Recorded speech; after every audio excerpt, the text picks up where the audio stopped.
on this edition of Sightings. In October of 1967, something strange crashed into the water at Shag Harbor, Nova Scotia. There's more than we know about, or will ever know about. Now, almost 30 years later, Sightings mounts a salvage operation to search for answers. As the death toll mounts, many Hawaiians are saying it's the gods themselves who are trying to stop the island's newest freeway. The spirits are angry and they take it out on humans. And I believe we'll see many, many accidents and disasters in that freeway. The paranormal activity in this house has forced its residents to flee in terror. In all fairness, I could not leave those families there in that house. And was it a miracle that helped this fireman keep his cool in a blazing inferno?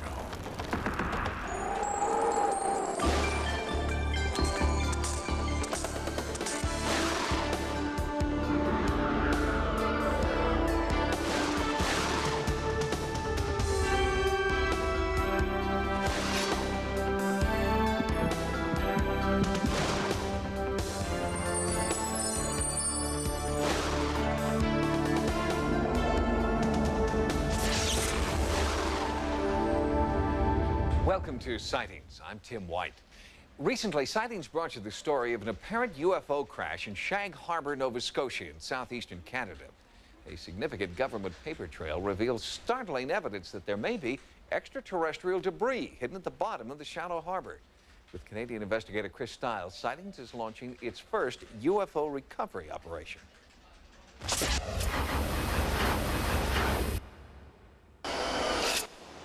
Shag Harbor, at the southern tip of the Canadian province of Nova Scotia, has changed little in the last 100 years.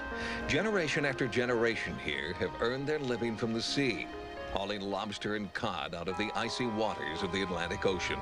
And Shag Harbor would have remained an obscure northern outpost if it had not been for one strange night in 1967.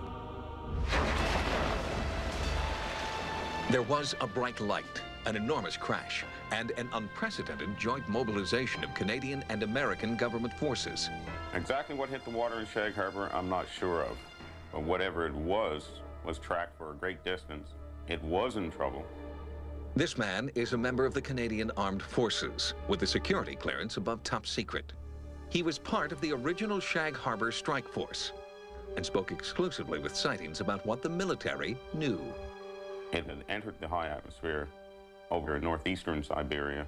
I was told that it hit the water, crash landed, and had actually moved underwater. This thing was not only aerodynamic, but hydrodynamic also. It had the capacity to travel in two mediums. Many saw it from a distance. It was a moonless night, and they weren't quite sure what it was they were seeing, but all were sure that indeed a large object had dropped out of the sky and hit the surface of the water. UFO investigator Chris Stiles has spent several years tracking the Shag Harbor paper trail and interviewing eyewitnesses, including Lawrence Smith, the captain of the first civilian boat to arrive at the crash site. Smith remembers seeing a strange, thick foam floating above where the UFO sank. Maybe the military is hiding something that they don't want us to know about. I don't believe that they want to talk about it.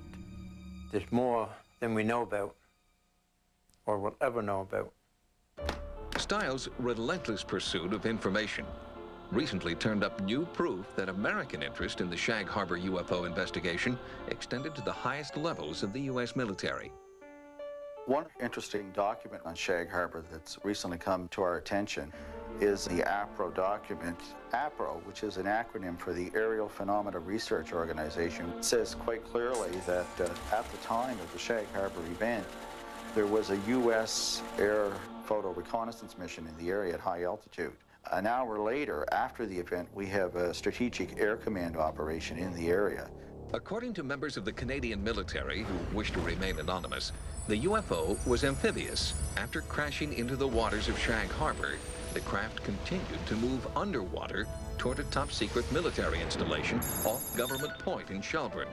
It touched off a major security alert. Near where the UFO had moved, there was a top-secret listening post for submarine detection, part of a net.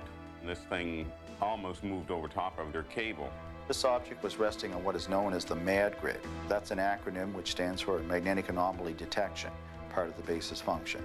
Certainly, one can imagine the concerns ran high during this period to find that an unknown object was literally a few miles from the location of this base, which was tasked with such an important job in North American defense. Substantiation of the claim that the UFO did not sink in Shag Harbor can also be found in the APRO document. It states that shortly after the UFO impact, Maritime Command received a report from the Coast Guard cutter Sir William Alexander, stating that, quote, an object shaped like a torpedo was observed going along the surface, emitting flames and smoke at 44 degrees 23 minutes north latitude, 64 degrees 9 minutes west longitude.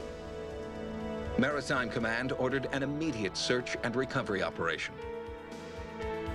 The Navy did have a strong expectation of finding artifacts. The way that the UFO hit the water, it is possible something sheared off. If there were any debris found by the divers in Shag Harbor, that would have been the highest security issue on the East Coast at that time. Officially, Maritime Command reports that Navy divers came up empty-handed. But local fisherman Donald Nickerson was there during the recovery operation and observed something being hauled out of the water. Yeah, when we got there, they kind of acted like they didn't want us there. Seemed like it was secret. When the divers come up, there was 2 divers swimming with a metal, and then they passed it up aboard the boat to the guys aboard the boat. It was a piece of aluminum, or it looked like a piece of aluminum to us. It looked like it had been up some. It is Chris Stiles' hope that the government divers didn't get everything, that there may still be UFO debris at the bottom of Shag Harbor. Working with Sightings, Stiles has assembled a top-flight search and recovery team, including technicians from Canadian Seabed Research Incorporated, professional divers, and camera operators. State-of-the-art technology, including side-scan sonar, will be used to see through the murky water and paint a perfect picture of the ocean floor. On board, researchers will study the images, trying to determine potential impact patterns, as well as pieces of wreckage that may have resisted 28 years of ocean currents. For instance, this target here has quite a high shadow behind it. Air support assists the team in pinpointing the UFO impact site, as described in the APRO document. Roger, Survey 1, standing by. Almost immediately, sonar readings indicate the team has a hit. Bridge, it's the survey control. We have the target. Chris Stiles is cautiously optimistic. The recovery team realizes that this target is more likely to be a submerged rock formation than a UFO. But the search has only just begun. The first signs from Shag Harbor are encouraging. Stiles and the salvage crew continue to scan the area, and we'll bring you their complete underwater survey on the next edition of Sightings. Next, out of air and surrounded by flames, Kenneth Carter needed a miracle to survive. I said, if you're here to help me, then he showed me the way out. Now.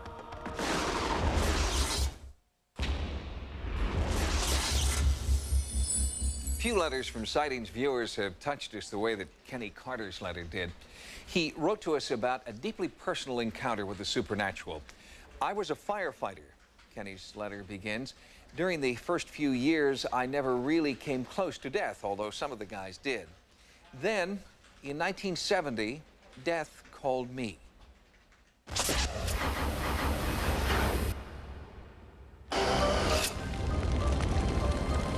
There's no person on this earth, I think, that could ever tell me that it was all, in your mind. You didn't see anything. You didn't experience anything. I know what I saw. Kenneth Carter has seen things most people hope they'd never see. As a veteran firefighter, Ken has faced more than his share of disasters and grief. He has also faced death, an experience that continues to haunt him even after more than 25 years. I was at a point where this was probably gonna, be my last fire. I was probably gonna die. The night of January 12th, 1970, started out like any other for Ken Carter, a young firefighter on duty at the Hialeah Fire Department just outside Miami, Florida. We were all just sitting around relaxing after we cleaned up the kitchen and everything. Going off from the scene at 1824 West 4 Avenue, Pandora's box. You spot smoke coming from the windows and doors. 10-4, heavy innocent wrap. We're having a lot of fires. that particular month. The fire that we had in the evening hours of January 12th was at a building called Pandora's Box. There's always fear involved, not knowing every building is different, every fire is different. The aptly named Pandora's Box was a local bar and discotheque. Once on the scene, Ken and his partner lost no time in entering the inferno. We were confronted with heavy smoke. We were very, very hot inside already, in open flames. Soon, the thick smoke and intense heat forced Ken's partner to retreat. Ken chose to stay inside. I kept on fighting the fire and trying to knock down as much fire as I possibly could. And the opportunity was there to do as much as I could until he got back or the backup crew came in. But that didn't happen. I heard a warning signal go off. The warning signal is hooked to our air tanks. Then you only have approximately 4 minutes of air left in your tank. At that point, I said, well, it is time to leave the building. I turned around, I picked up the hose like you're supposed to do, and I attempted to follow it out of the building. And I kept following the hose, and every few feet I run across another section of hose, like it was twisted like spaghetti laying there. And when I started to draw down on my air tank, my mask started to collapse on my face, and I knew at that point that I was out of air. So I removed my mask and was confused, started to become disoriented. I realized that I was going to have to do something very, very drastic or very, very lucky to get out of this building. I knew that I couldn't follow the hose out. I saw no lights that I could, orientate myself to get out of the building. And this is when I decided, well, maybe this is it for me. Maybe this is my final fire. Maybe this is when I meet my last alarm. I was starting to cough and gag. What I decided to do at that point was just settle up my life, I guess. And I knelt down and I asked for some type of divine intervention. Across the room, I just saw something out of the corner of my eye. It was like a blue light, a light blue light. It grew larger and it started to take the shape of a young lady, and bathed in still the blue light. Her clothes was like a long billowing type veils, and a very peaceful, very serene look on her face. Of course, I was startled and thinking, well, maybe I've already died, and this is the after-death experience that people have explained to me over the years that they've gone through, and it's time for me to offer myself up. And at that point, I looked her right in the face and I said, if you're here to take me, then I'm ready to go. I said, but if you're here to help me, then show me the way out, please, now. And at that point, she never changed her expression or anything on her face, but she did lift her arm and she pointed. I got up off my knees and went the way she had pointed. I had no idea where I was headed.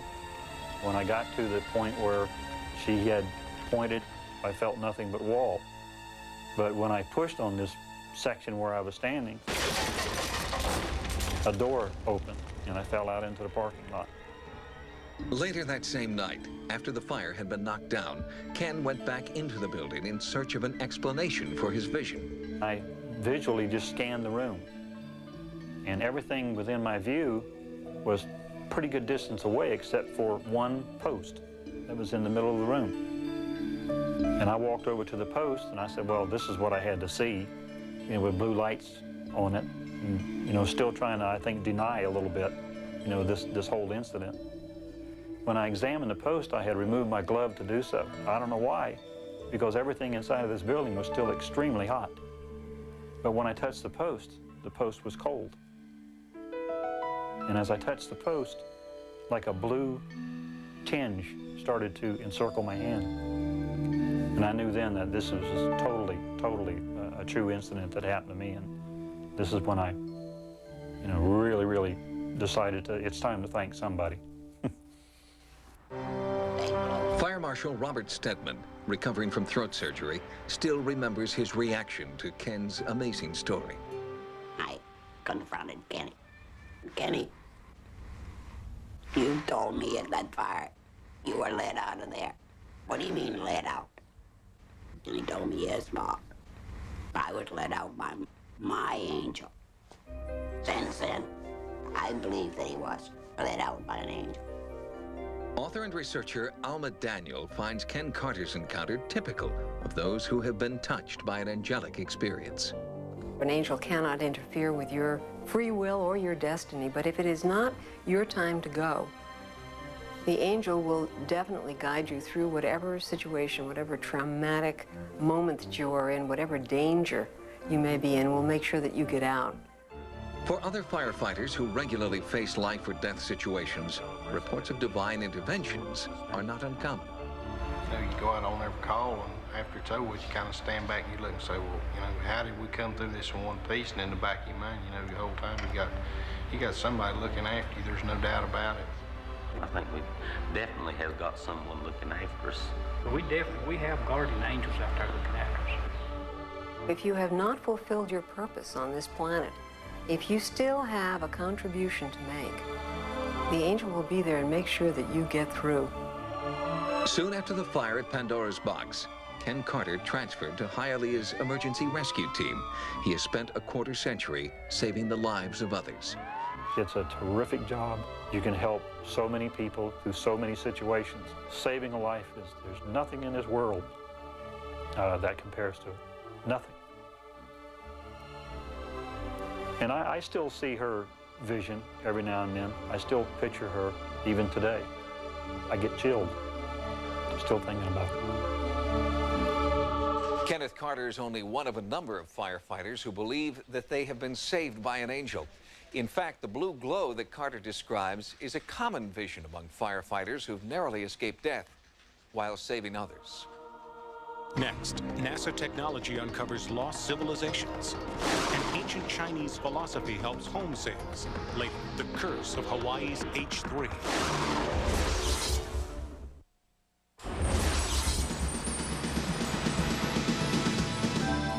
Here are some of the stories Sightings is following in the news.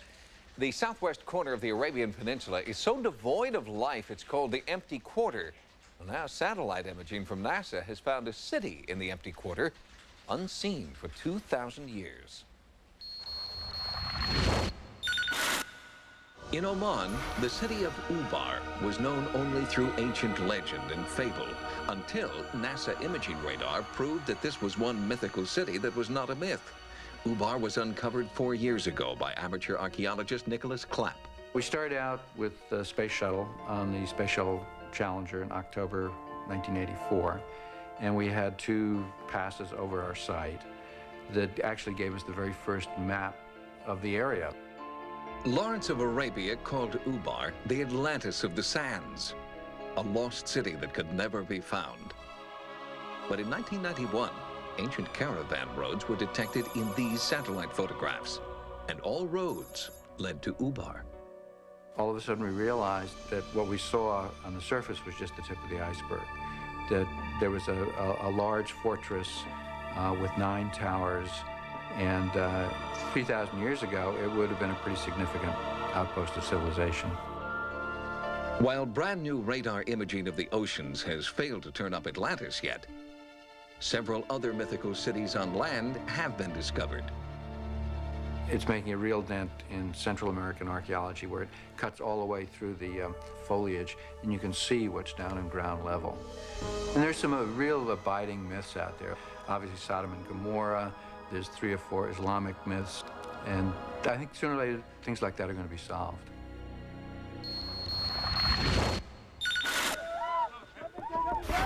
In the capital city of Bamako, in Mali, a recent resurgence in traditional medicine, faith healing, and sorcery had mainstream doctors worried. But now, a study by the government's health department has found that many ancient herbal cures are as good as, if not superior to, imported Western medicines. 80% of Mali's 10 million people rely on leaves, roots, and ritual to successfully treat coughs and colds, ulcers, and even malaria. And at the same time, many Malis are also rediscovering the ancient African tradition of juju, in which sacred animal parts are solemnly administered to patients complaining of everything from heart ailments to an unsatisfactory love life. Studies done here could mean that the medicine of the future will include not only herbs, but desiccated bird parts, mammal urine, and lizard blood.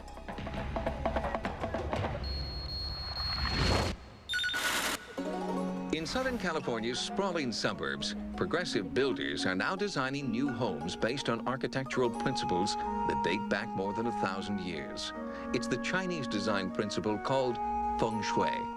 Feng shui literally is translated into wind and water, and they are the natural elements in our environment.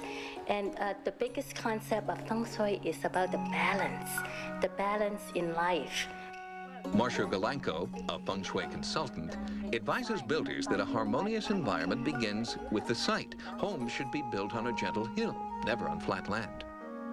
The rationale behind is the flow of the qi, which is a life force, and it's believed that positive energy flows on a gentle curved surface, and a negative qi flows on a straight line.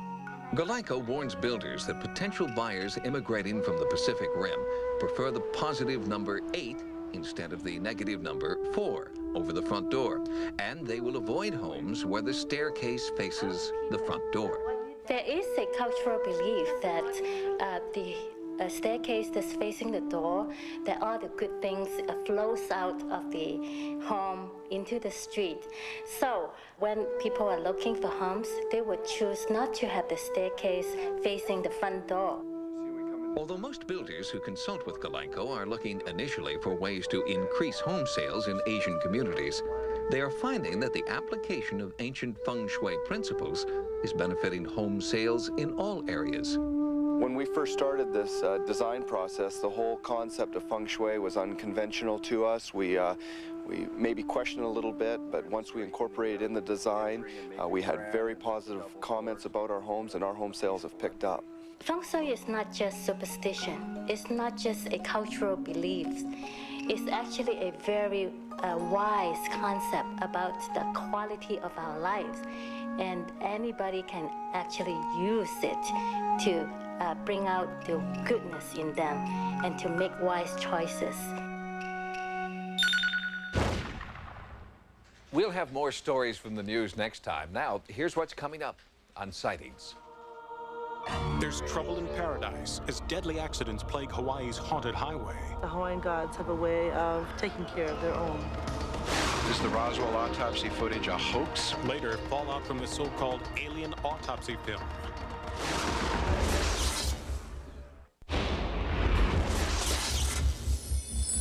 When Hawaii became our 50th state in 1959, the government vowed to protect and preserve the ancient traditions of this island paradise. But time, a population boom, and the inexorable march of commerce are changing the face of Hawaii and its culture. And this, say many Hawaiians, has made the gods very angry. Carla Wohl reports.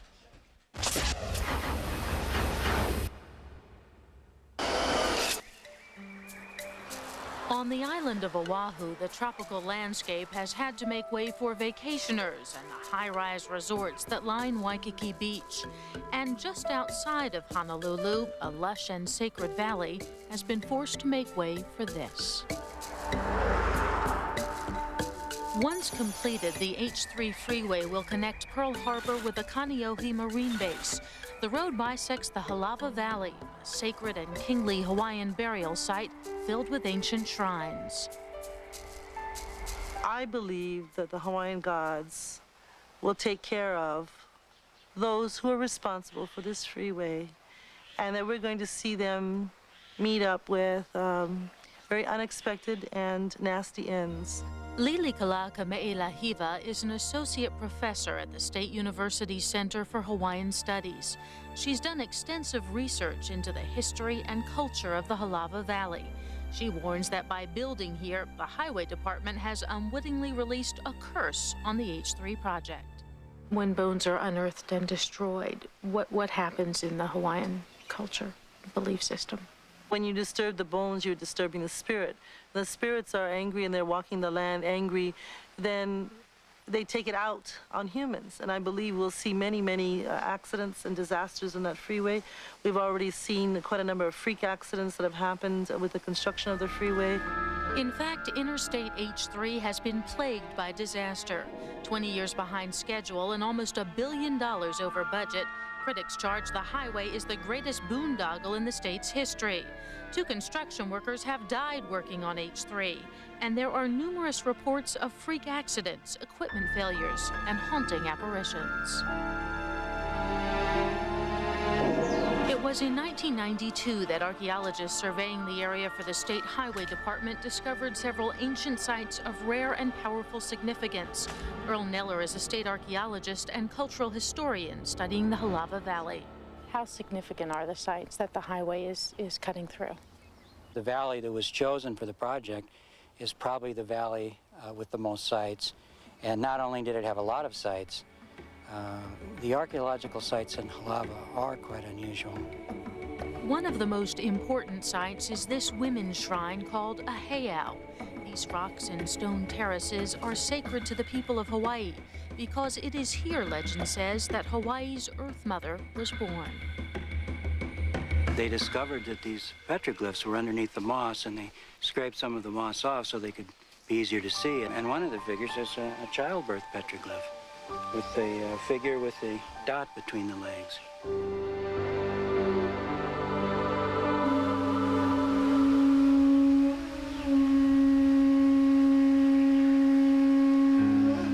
It is the women of Hawaii who are protesting most strongly against what they perceive as the desecration of a holy place. Weekend after weekend, without any publicity, women started hiking up in the valley to see this site. They wanted to find out what it was all about.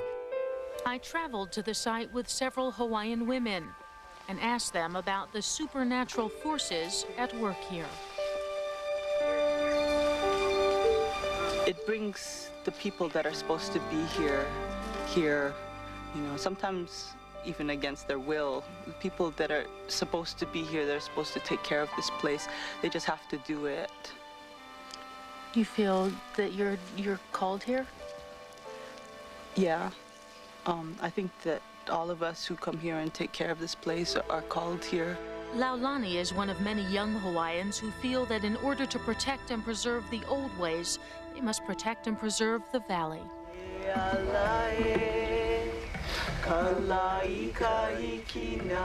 To us, to whom this valley speaks, this is a cathedral.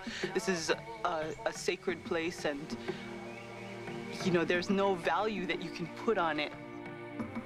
There's something that's here, and right now, you know, there's a strong voice crying out because it's being hurt. To protect the heiau and several sacred burial sites in the valley, protesters have tried to disrupt construction, but the trucks continue to roll, seemingly unconcerned about warnings that ancient spirits inside the valley have now joined the fight. Filmmaker Naomi Sodatani is producing a documentary about the ill-fated highway project and the eerie effect this valley has had on many workers. Their construction workers and subcontractors have witnessed equipment moving without operators being in them and then stopping and starting, and they've seen presences. And a good many of them have actually quit. Discussing the so-called curse of H3 isn't against the law, but Sightings found one highway opponent who'd discuss construction experiences only if we guaranteed anonymity. They were working near the entrance to the tunnel, and they looked towards the back. It seemed to be a ghost walking toward them of an old Hawaiian man dressed in white mao. They were so terrified they ran from the tunnel, and a Hawaiian priest was brought in to bless the area, because they were frightened to work there. And the curse of H3 didn't end there. They were doing work at the back of the valley, and they had loaded up a dump truck with huge boulders from out of the side of a mountain. And all of a sudden, the truck overturned onto the side of the road, and the driver ran back to get help. When they got back to the truck, the boulders had returned to the mountain. They were not in the truck at all. She also learned of numerous unexplained equipment failures. brand new equipment purchased for the project, and they would get it into the valley. It would start working. All of a sudden, it would get into a certain area, and it would stop. And no matter what mechanics they brought in, they couldn't get it started again. They'd have to tow it out of the valley, and when they towed it out, it started up again. There were also stories of equipment that burst into flames. There's something going on that I can't explain. But cultural historians say the answer is quite simple. Putting a freeway through Halava is very akin to putting a freeway through Machu Picchu. The land, especially there in Halava, is sacred. When we go there and we look at the beauty of the land and the beauty of those temples, we're touched in our heart. To have such disregard for our traditions and our beliefs is really a stab in the heart of the Hawaiian people. When H3 is completed, will you travel on H3? Do you think it will be dangerous for other people to travel on H3? I will never travel on H3, ever, no matter what. And I don't think that there are too many Hawaiians that are going to be eager to travel on the freeway either. I suspect that we're going to see a lot of accidents happening right where the most sacred sites are. And I would just like to warn those unwitting and unknowing travelers that they take their life in their hands. And that's because the Hawaiian gods have a way of taking care of their own.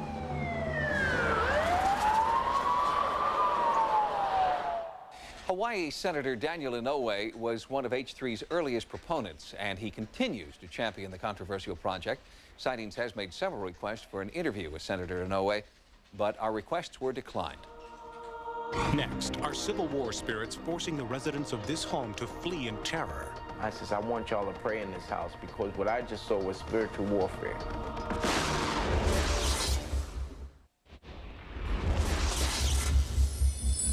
3 years ago, Jean Davis and her son, Gary McCoy, decided to open their hearts and their Atlanta home to women in need.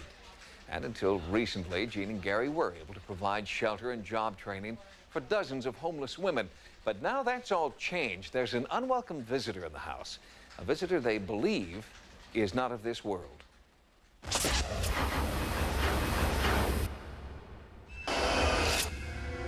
I get a tremendous fear all over my body. My heart beats faster. I feel like I want to pass out. It's a feeling like something is enclosed around me. It's just a feeling of evilness. The sense of evil that so many people have experienced here is so strong that homeless women and children desperate for a house, any house, will not stay in this house. In all fairness, I could not leave those families there in that house. Jean Davis bought this Atlanta, Georgia house in 1992. She wanted to make a difference in the lives of families who needed job training, counseling, and a safe place to stay.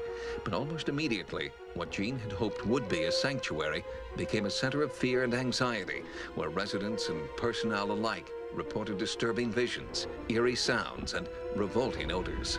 This smell that I detected was every kind of filth that's in the world. Dead bodies, urine, feces, everything was just rolled into one. It wanted to make you gag. When I first moved in the house and became resident manager, there was a lump on the kitchen floor. Now, I didn't pay any attention to the lump, and I said, well, maybe it's just a water lump. I was standing in the kitchen one night. I guess it must have been about 10 o'clock. I was leaning up against the washing machine, and I was just standing there looking at the floor, and the lump actually moved right before my eyes. And that's when I knew something was wrong. I knew something was wrong. Operations manager Gary McCoy believes the source of the haunting lies in the basement, in part because his otherwise obedient dog Cleo recoils in fear when she approaches the basement door. I want you to go check it out. Come on, let's go. Let's go, come on. Cleo is a dog that I've had since she was 6 weeks old. I could just about go tell her to go in the middle of the main street here and go to the yellow line and sit there, and she'll do it. But when it came to that basement, there is no getting her next to that basement. She will stand there and she will defy me to the utmost, and she will say, no, I'm not going down in there. She will never and has never gone in that basement. What it is, I have no idea. But it's something is in that house. Something is in there to cause the unrest. You know, people don't rest in that house. You know, they don't. You come over here, it's quiet. Over there is always noisy. And it doesn't mean that it could be quiet. I don't know if you understand what I'm saying. It's quiet, but within that quietness, there's no stillness. To have a whole house empty, and we're in the business of housing women, homeless women and children. The calls are coming left and right. I mean, they're out there very desperate, crying, but what can we do? What can we do? We have to close the house down. In an effort to rid the house of the overbearing aura of evil, a Catholic priest from the Atlanta Archdiocese was asked to bless the house. But his visit only reinforced the fear that something beyond reason was in control here. The priest came in, Carol, Gary, and myself, and the priest, we went in the house. The priest went through the whole house. He sprinkled holy water over the whole house. He never gave us a direct yes answer, but we could tell by the way that he was acting that he felt something. Something wasn't right.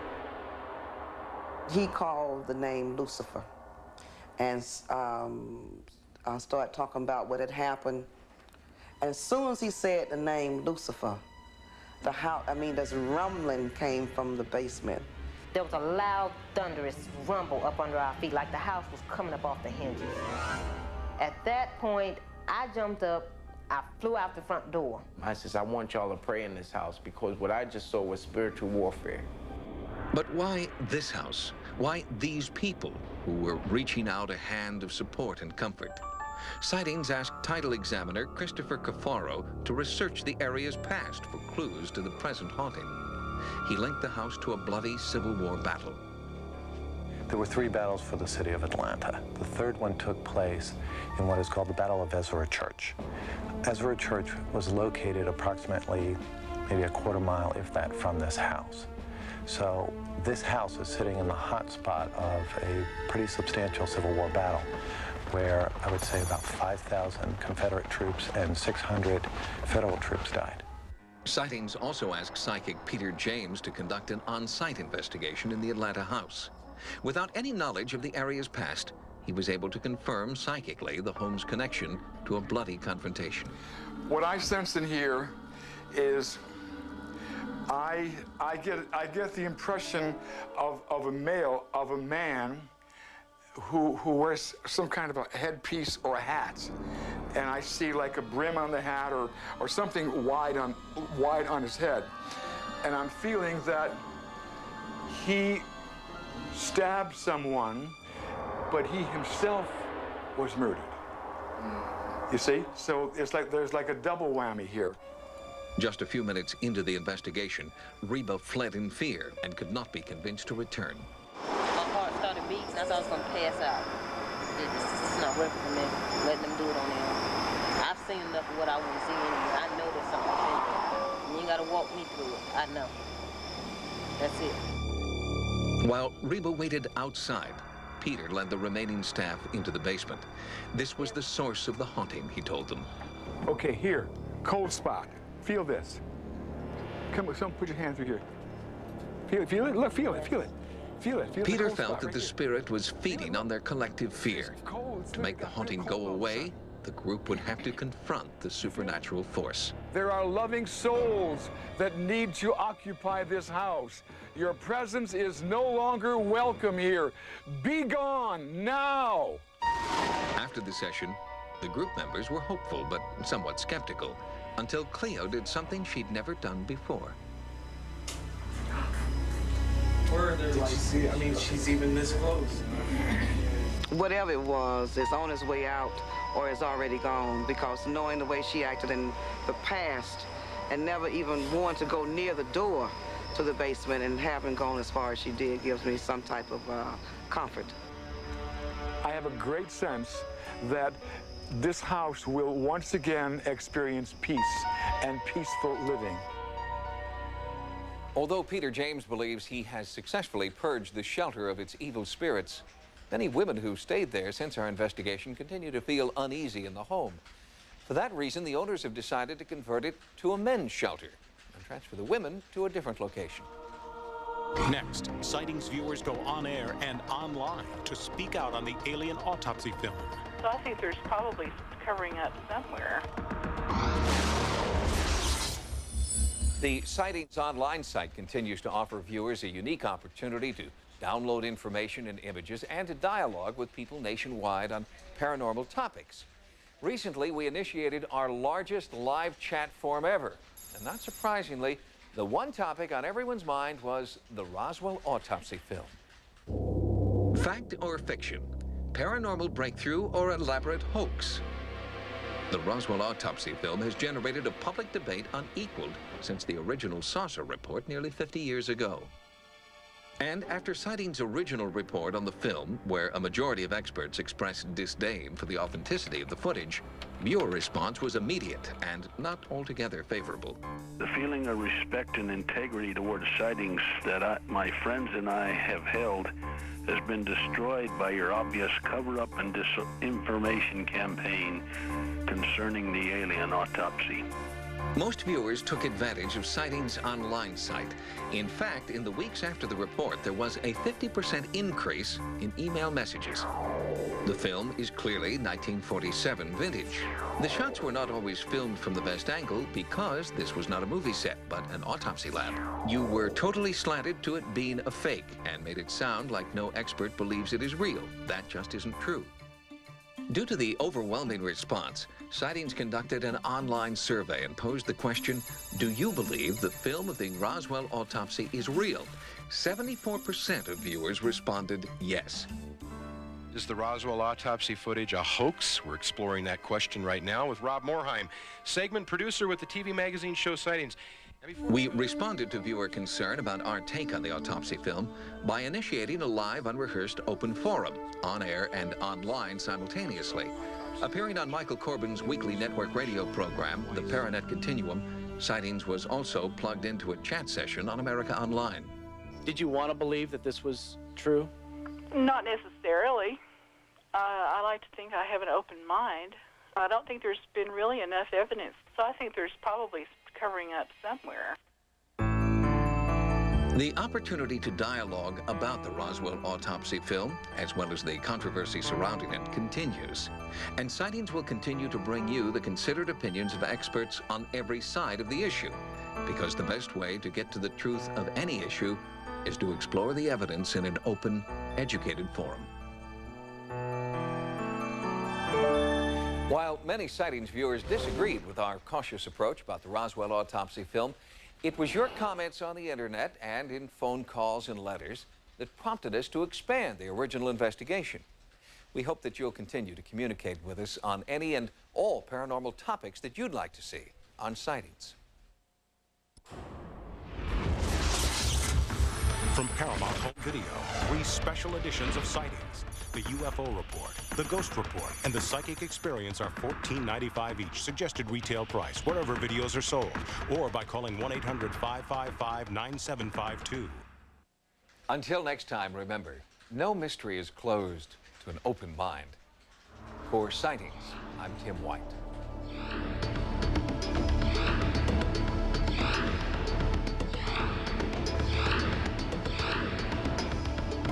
Next on Sci-Fi, Dark Shadows. A good reporter distills information into news. Journalists bring about change. A great interviewer always looks his subject in the eye, even if it's in the middle of his forehead. Oh, yes, supermodel! For the reporters at the Chronicle, the unbelievable isn't fiction. Wow. All this is real. If you're not ready for the truth, don't ask for it. The Chronicle, a Sci-Fi original series. Fridays at 7 on Sci-Fi. Believe everything.